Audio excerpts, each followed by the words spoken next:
अस्सलाम वालेकुम दोस्तों, मेरा नाम है अली उमेश मशीन की तरह मौजूद है दाऊद और आप देख रहे हैं इस वक्त क्रिकेट लवर एडी शो को। किसको देख रहे हैं दोस्तों? आप लोगों से बात करने जा रहे हैं। बात करेंगे जी आज आपके साथ आपके कैप्टन शान मसूद जो है प्रेस कॉन्फ्रेंस हुई उनकी ऑस्ट्रेलिया दौरे से पहले बड़ी अहम प्रेस कॉन्फ्रेंस थी, उसमें बड़ी अहम चीजें उन्होंने डिस्कस की। क्या क्या बात की, सैम अयूब को लेकर क्या बात की, बाबर आजम को लेकर क्या कहना है, सरफराज अहमद को क्या लेकर क्या कहना है, कंप्लीट डिस्कस करेंगे इस वीडियो में। और बात करेंगे बड़ी ट्रेड्स का सिलसिला जारी है पीएसएल के अंदर।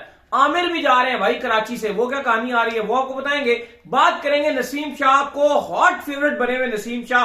हर फ्रेंचाइज ने अपनी जो वो आप कह रहे हैं मछली पकड़ने के लिए नहीं वो लेकर बैठ जाते, कुंडी डाल देते। हर फ्रेंचाइज ने अपनी कुंडी डाली हुई, लेकिन मुल्तान सुल्तान की कुंडी थोड़ी ज्यादा मजबूत लग रही है। इस पर बात करेंगे। तो अगर आप हमारे चैनल पर पहली बार आए, चैनल को अभी सब्सक्राइब करें, साथ ही ना भूलिएगा। तो बात का आगाज करते हैं नमून खबर के साथ जो हमारे पास आ रही है। तो दाऊद साहब, कल हमने आपको एक अपडेट दे दी थी ट्रेड के हवाले से, अल्हम्दुलिल्लाह सही भी साबित हुई है। काफी लोग ये भी कह रहे थे कि भैया आप अपने पास से दे रहे हैं, कोई ऐसी ट्रेड तो हो नहीं रही। ट्रेड हो गई भाई। फिर हसन अली जो है वो चले गए, हसन अली साहब चले गए और उधर से मैडी साहब जो है वो इस्लामाबाद यूनाइटेड में आ गए।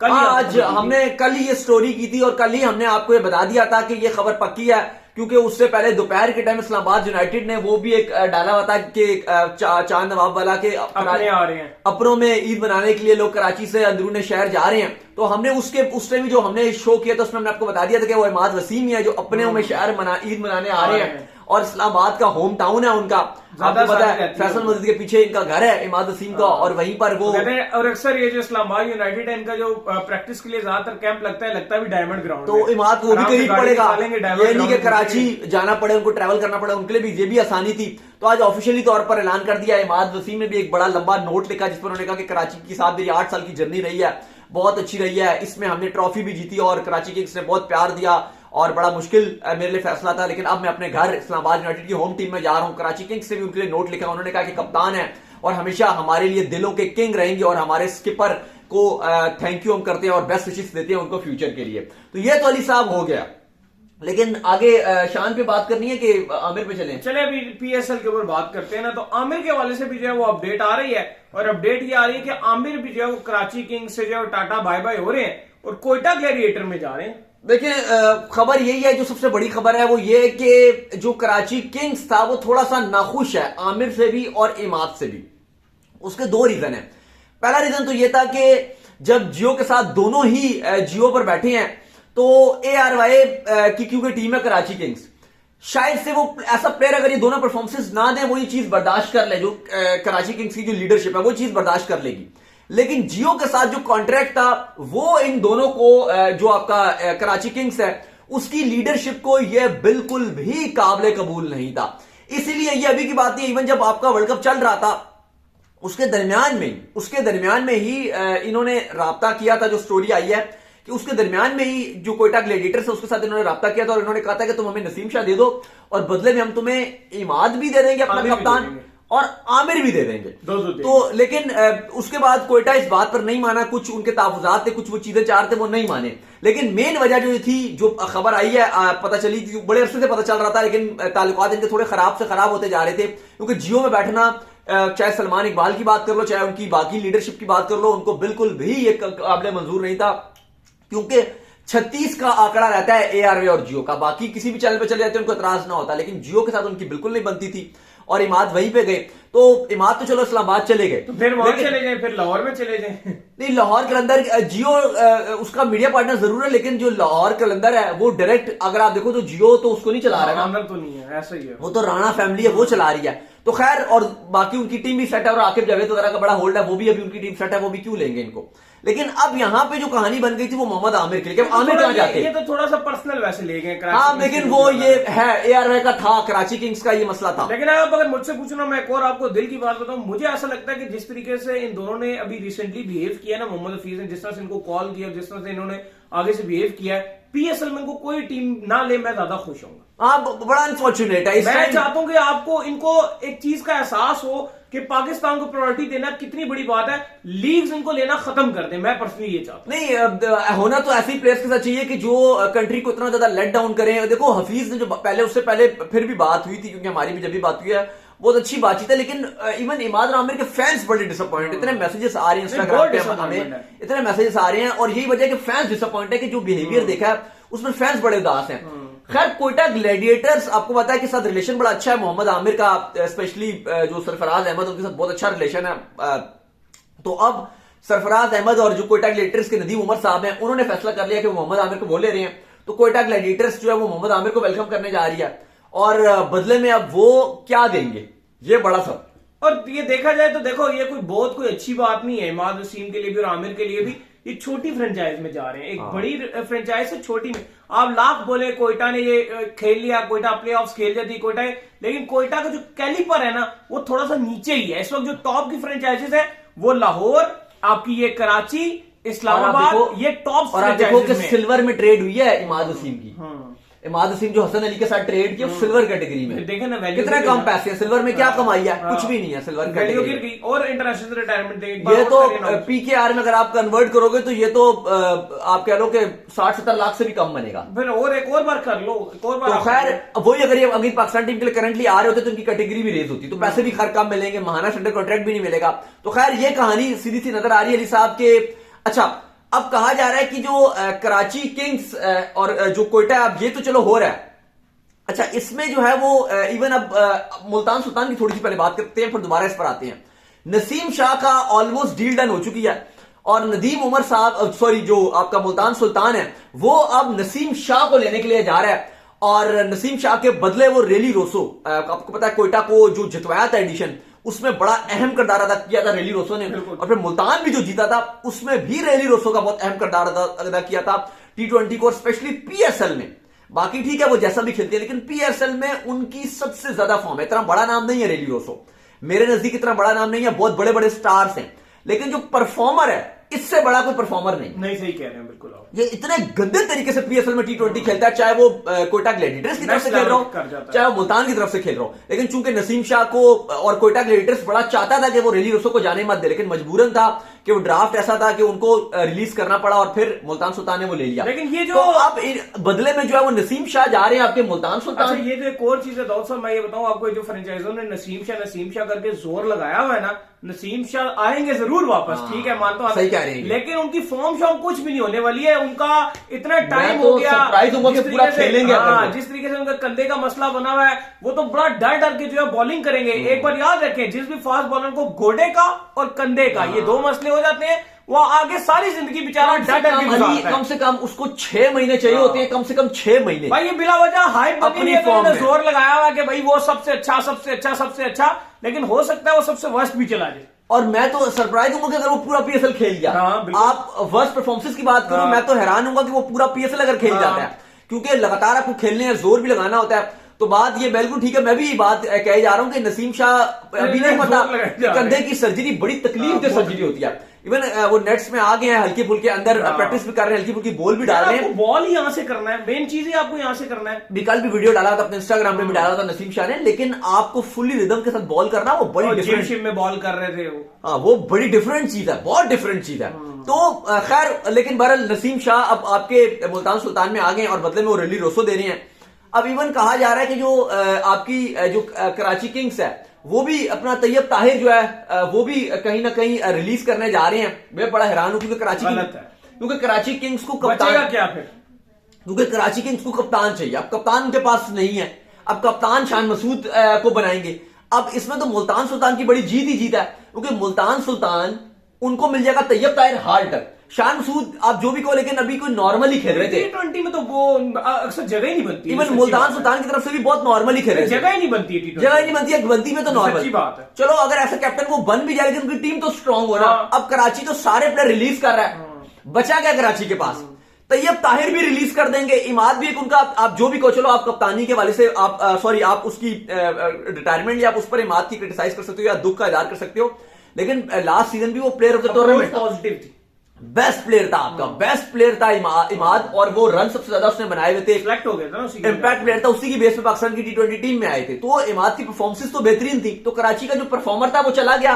फिर तैयब ताहिर जो एक इमर्जिंग हार्ड हिटर है, जबरदस्त प्लेयर है, वो मुल्तान के पास चला जाएगा और ऐसा कैप्टन की शान मसूद को टीम में ले लेंगे, क्योंकि कराची की भी कोशिश होती है कि जो चढ़ता सूरज होता है उसको सलाम करते हैं। तो अब शान मसूद जो है वो आ रहे हैं आपके कराची में भी, हमने आपको कल ही खबर दी थी। तो ये ट्रेड करने जा रहे हैं मुल्तान सुल्तान के साथ और तैयब ताहिर उनको दे देंगे। तो बहुत ज्यादा चीजें चल रही हैं। अब तो आई थिंक जो फैंस हैं इनके लिए भी बड़ा मुश्किल है, क्योंकि मुझे लगता है कि फैंस भी नए सिरे से सपोर्ट करेंगे, क्योंकि स्टार्स इधर उधर हो रहे हैं। अब किस टीम को सपोर्ट करेंगे, सब थोड़ा सा यार ये पीएसएल जो है ये शुगल मेला ही होता है जो ऑन द सीरियस नोट। इससे कुछ चीजें सारों को अपने अपने पैसों की पड़ी हुई है, किसी किधर जाना है, किसी किधर जाना है। फैंस थोड़ा सा अपने एक्साइटेड हुए हैं भाई किसको सपोर्ट करेंगे, क्या करेंगे। असल जो पीएसएल के अंदर होता है वो कहीं ना कहीं जो कराची लाहौर का मैच है वो एक एक्साइटमेंट जो इस बार तो वो भी थोड़ा सा कम लग रहा है, क्योंकि कराची की वो चीज अब रही नहीं है। वो इमाद आमिर वगैरह की वजह से कराची के हाइप रहती थी। अब कराची के पास है भी क्या? नहीं, कराची गलत डिसीजन लिया ये इमाद वाला। अब कराची के पास क्या? अब वो कराची की ऐसी लाहौर जैसी टीम ऐसा नजर आ रहा है कि वो उस से पहले होती थी, कुछ समझ ही नहीं आ रहा, स्टार ही कोई नहीं आ रहा, बल्कि फिर भी वो एक आध प्लेयर तो डाल ही लेते थे, कभी एबी डिविलियर्स डाल दिया, कभी ब्रेंडन मैकलम डाल दिया, लेकिन अब तो बिल्कुल ही बकवास टीम है। खैर अली साहब, आज शान मसूद ने प्रेस कॉन्फ्रेंस की। बिल्कुल जी, शान मसूद आए हुए थे प्रेस कॉन्फ्रेंस के अंदर और उनसे वहां पर जो है बड़े बड़े सवाल पूछे गए शान मसूद से कि आप बताएं कि आप जो है वो आपके साथ एक शहनशाह अफरीदी भी कैप्टन खेल रहे हैं, आपके साथ सरफराज अहमद भी कैप्टन खेल रहे हैं, तो आपके साथ बाबर आजम भी कैप्टन जो है वो खेल रहे हैं, तो इतने कप्तानों के साथ आप कैसे मैनेज करेंगे, क्या कहा थी उन्होंने? देखिए, उनसे ये भी सवाल किया गया, उन्होंने कहा कि देखो ये तो मेरे लिए अच्छी बात है कि सरफराज है, रिजवान है, शाहीन है, बाबर है, ये तो मुझे हेल्प मिलेगा। और उनसे सवाल किया गया दौरा ऑस्ट्रेलिया को लेकर, काफी आकिब जावेद के सवाल को लेकर किया गया कि पाकिस्तान की ये टीम तो व्हाइट वॉश होगी। तो उन्होंने कहा देखो उनकी अपनी सोच है, लेकिन हमारे लिए एक अपॉर्चुनिटी है और अपॉर्चुनिटी के साथ चैलेंज भी है। उनके ऊपर सवाल किया गया कि आप लास्ट जो पाकिस्तान के अंदर न्यूजीलैंड की सीरीज थी, मैं और आप कवर करने के लिए भी गए हुए थे, ओडीआई सीरीज थी, उसके अंदर वाइस कप्तान थे। पूछा गया वाइस कप्तान थे, आप तो टीम से बाहर हो गए थे। तो उन्होंने कहा कि हम यही कल्चर बनाना चाहते हैं कि बेशक वाइस कप्तान भी हो टीम में, अगर वो टीम में जगह नहीं बनती तो फिर उसकी नहीं बनती, वो बेंच करेगा। फिर सवाल किया गया कि दौरे ऑस्ट्रेलिया के लिए प्लेइंग 11 में साइम अयूब की बड़ी हाइप बनी हुई है, क्या आप उनको खिलाओगे या आप शान मसूद के साथ ओपनिंग करोगे या अब्दुल्ला के साथ आप करोगे या साइम को ओपनिंग कराओगे, क्या ओपनिंग आप खिलाओगे या क्या आपका टॉप ऑर्डर होगा? तो उन्होंने कहा कि देखो एक साल से इमामुल हक और अब्दुल्ला शफीक को ओपनिंग में ट्राई किया जा रहा है और वो दोनों अच्छा ओपनिंग में कर रहे हैं, तो मैं उन्हीं के साथ ही ओपनिंग में जाऊंगा, उन्हीं को ही ओपनिंग में मैं सपोर्ट करूंगा। अपने वाले से उन्होंने कहा कि मैं नंबर 3 पे खेलूंगा, क्योंकि लास्ट भी सीरीज में नंबर 3 पे ही खेला था और इसी वजह से मैंने अपने आप को डोमेस्टिक वगैरह में भी जहां पे मुझे मौका मिल रहा था मैं अपने आप को 3 पे ही खिलाता था। कैप्टन भी होता था, मैं अपने आप को 3 पे खिलाता था, ताकि मुझे पता था मुझे नेशनल टीम में अगर 3 पे खिलाया जा रहा है तो उसके हिसाब से मैं अपने आप को तैयार करूं। तो वो कहते हैं कि उसके हिसाब से मैं अपने आप को तैयार कर रहा था और अब मैं 3 पर ही खेलूंगा, यानी कि 1 डाउन पर ही मैं आऊंगा। तो ओपनिंग उन्होंने कह दिया कि इमाम और अब्दुल्ला ही करेंगे, जिसका साफ मतलब यह कि साइम अयूब को चांस नहीं मिलेगा। साथ उन्होंने कहा कि साइम अयूब एक ऐसा खिलाड़ी है जो डोमेस्टिक में जितने लड़के हैं उनके लिए वो एग्जांपल सेट किया कि इस तर्ज की क्रिकेट खेलोगे तो आप पाकिस्तान टीम में आ सकते हो। उन्होंने कहा अहमद शहजाद के वाले से भी उनसे सवाल किया गया, उन्होंने कहा कि लेकिन बिल्कुल हम देखेंगे जब हमें मौका मिलेगा तो हम साइम को चांस देंगे, यानी कि इनडायरेक्टली उन्होंने ये बात बोली है, नहीं इनडायरेक्टली उन्होंने ये बात बोली है कि इमाम और अब्दुल्ला को शुरू में मौका मिलेगा। वही तो कह रहा हूं कि और जब वो फ्लॉप बहुत मुश्किल है, नहीं जब वो फ्लॉप होंगे, और ऑस्ट्रेलिया में आपको पता है कि ओपनर्स के लिए मुश्किलात ही होती हैं, वो फ्लॉप होंगे तो शायद खेत चुक जाएंगे, उसके बाद चांस जब चिड़ियां चुक जाएंगी मतलब वो 2-0 हो जाएगा आखिरी में देख चला तो उस टाइम फिर साइम अयूब के साथ शायद ये चांस से निकले जाएंगे। हालांकि अगर देखा जाए ना जो करंट आपकी फॉर्म चल रही है, सबसे बड़ा पाकिस्तान क्रिकेट टीम का मसला ये है कि पाकिस्तान टीम खिलाड़ी तो जरूर पिक करती है, ऐसा नहीं है कि खिलाड़ी पिक नहीं करती है, पिक जरूर करते हैं, लेकिन जहां पर उसका चांस बनता है ना उसे मौका नहीं देते। लाइक मैं एक एग्जांपल दूंगा आपको तैयब ताहिर की, एशिया कप से पहले इमर्जिंग एशिया कप में उसने उसी ग्राउंड के अंदर वो सेंचुरी मार कर आ रहा था, पूरे एशिया कप में उसको कैरी किए रखा, खिलाया नहीं और खिलाया बिना वर्ल्ड कप के स्क्वाड से बाहर। और मैं आपको एग्जांपल दूंगा इब्रार बेस्ट फॉर्म में था, और बिल्कुल आप ठीक बात कर रहे हो। सेकंड एग्जांपल इब्रार की भी इब्रार आपके स्पिनर सारे फ्लॉप थे और वो वाहिद एक स्पिनर था, वाहिद टीम में प्रॉपर स्पिनर था, मिस्ट्री स्पिनर था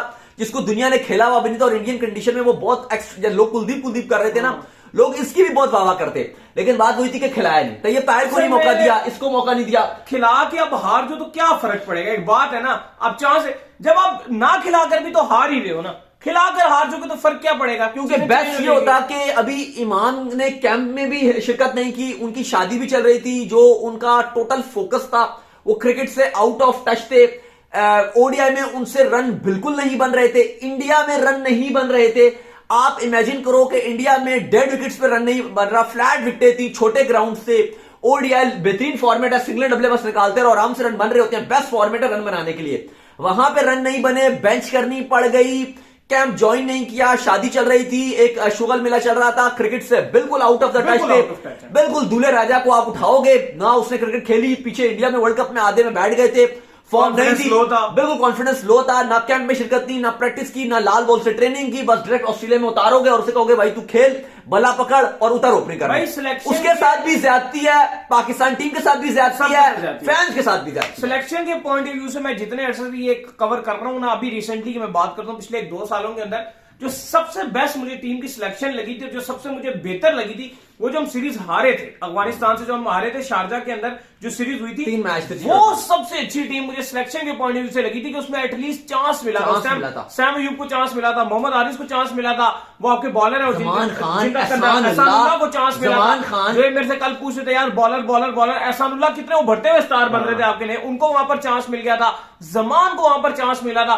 वो सीरीज हम जरूर हार गए थे, लेकिन वो मेरी नजर में सबसे बेस्ट सीरीज थी। नहीं, आप यंगस्टर्स को चांस दो ना। अब आपका मसला है कि आप चांस ही नहीं यंगस्टर्स में देते, लेकिन अच्छी खबर यह है कि जो अपडेट्स हैं कि T20 टीम में आप चांस दोगे, T20 में आप चांस दोगे, उम्मीद करते हैं। हाँ, T20 में आप चांस दोगे। खैर अली साहब, आगे अहमद शहजाद के बारे से भी सवाल किया गया। बार उन्होंने, मैं तो ये चाह रहा था कि बेस्ट ये होता कि अब्दुल्ला और साइम से ओपन कराते। हाँ। अगर ये फ्लॉप होते फिर आप इमाम की तरफ जाते, क्योंकि इमाम को प्रैक्टिस भी बिल्कुल भी नहीं की प्रैक्टिस उन्होंने। वो पिछले एक्साइटमेंट है उनकी 1-1.5 महीने से, वो अलग ही उनकी शादी चल रही है, कवाली नाइट, ये वो शादियां चल रही होती है तो चीजें डिफरेंट होती हैं, कपड़े बना रहे हैं, कर रहे हैं, इस वक्त हरी है, वो इस वक्त जो वो हंगरी हो चुका है, उसको रन्स की भूख है। खबरें भी चल रही थी इंडिया से कोई शेरवानी भी ली थी इन्होंने। हाँ, वो पता नहीं बाबर की थी कोई, वो चल रही थी, शायद साथ गए थे, इन्होंने भी कोई शेरवानी को लिया, पता नहीं, लेकिन स्कोर कुछ ना कुछ लिया है। लेकिन मैं कह रहा हूं कि सैम अयूब इस वक्त रन करने के लिए हंगरी हुआ है, सबसे ज्यादा मुझे भूख नजर आती है उस लड़के में। डोमेस्टिक में भी रन बना रहा है, लीग्स में भी रन बना रहा था, पाकिस्तान के लिए भी भूखा है इस टाइम, स्टाइलो है, फास्ट बॉलर से डरता नहीं है, चढ़ के खेलता है।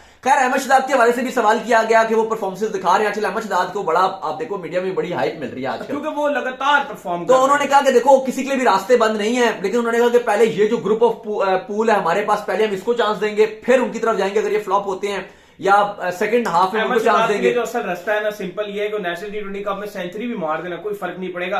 वो तो साथ ज्यादा फरहान ने उस दिन मारी है 50 बॉलों पे, पीएसएल में रन आएंगे तो वो आएंगे, नहीं तो नहीं आ सकते वो, सिंपल। और पीएसएल में भी अपनी जिस फ्रेंचाइज के साथ भी जाए उसको ये यकीन दिलाएं कि मैं एग्रेसिव खेलूंगा, नहीं मैं एग्रेसिव खेलूंगा, जैसे शर्जील है एग्रेसिव खेलते हैं। अब लास्ट पीएसएल था ना, शर्जील थोड़ा एग्रेसिव नहीं खेले, शर्जील का कहीं नाम नहीं आया। उससे पिछले वाले पीएसएल में शर्जील ने ताबड़तोड़ खेला था, शर्जील का नाम है, शर्जील दौरा वेस्ट इंडीज में भी गए, वो अनफॉर्चुनेट रहा कि वो पूरा दौरा बारिश की नजर हो गया, तो फिर उनके लिए ये बैड लगती। अदरवाइज अगर आप पीएसएल में एग्रेसिव खेलोगे तो आपकी चांस बनेगा। तो उम्मीद करते हैं आज का हमारा शो आपको आएगा पसंद। वीडियो को लाइक कीजिए, हमारे चैनल को सब्सक्राइब कीजिए, साथ ही बेल आइकन को बजाइए, और एक और काम कर लीजिए, वो कर लीजिए, इंस्टाग्राम पर जाइए, फॉलो कीजिए। इंस्टाग्राम में मुझे फॉलो कर लीजिए, वहां पे मैं मौजूद हूं, दाऊद क्रिकेट के नेम से। अगर आपको सवाल हो तो भेजिएगा और उनको भी फॉलो कीजिए। मैं ऑफिशियल के नाम से लिंक डिस्क्रिप्शन में, फॉलो कीजिए।